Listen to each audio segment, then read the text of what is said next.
A deadly crash shut down a stretch of northbound Interstate 75 for hours today. We'll hear from drivers who were stuck in a traffic mess.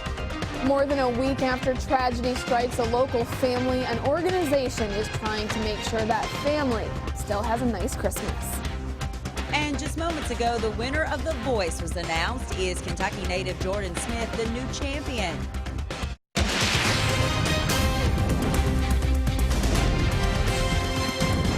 WKYT News starts now with breaking news.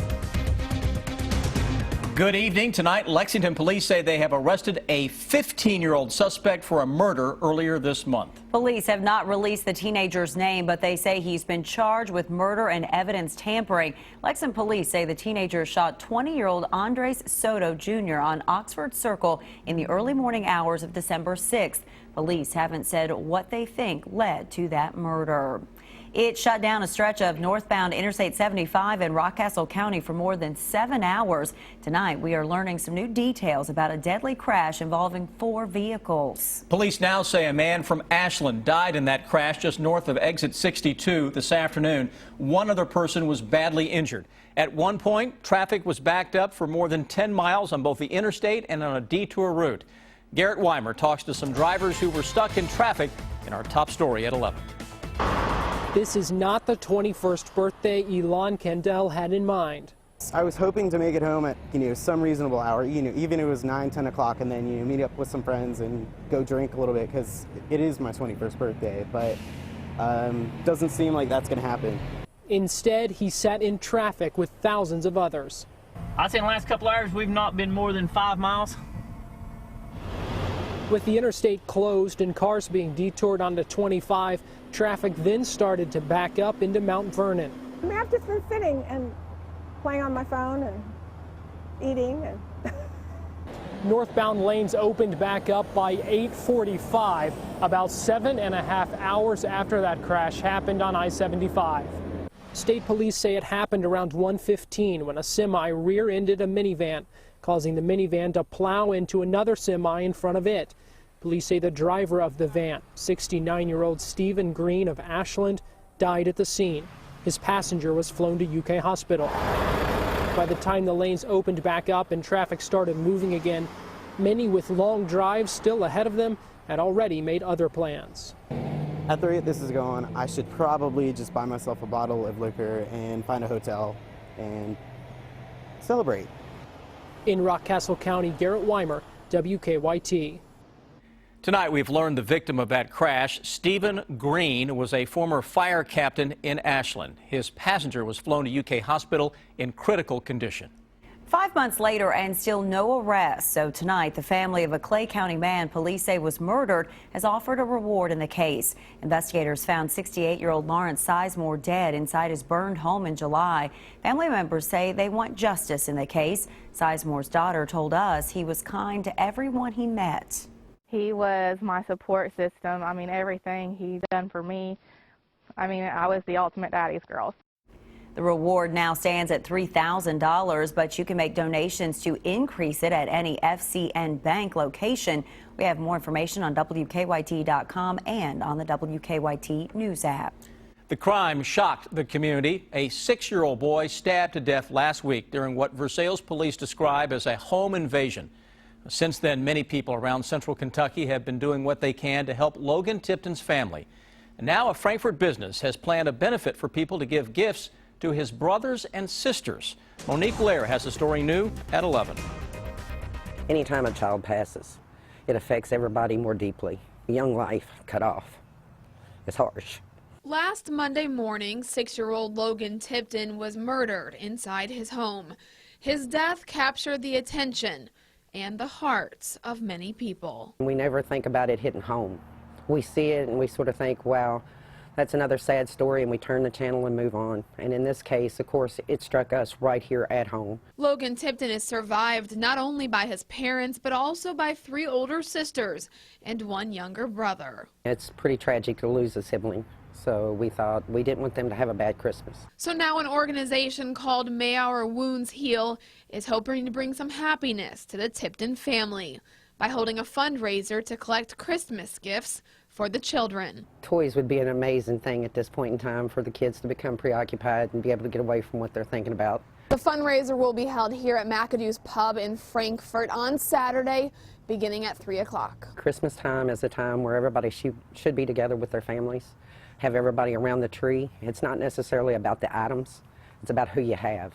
And this year they're going to be lacking one. In Frankfort, Monique Blair, WKYT. Logan Tipton's uncle is a member of the band that will be performing at that event on Saturday. You can find all the details for this event on our website at WKYT.com. It looks like we'll have one more day of unseasonably warm weather. Chief Meteorologist Chris Bailey is tracking some changes, though, heading our way. Chris?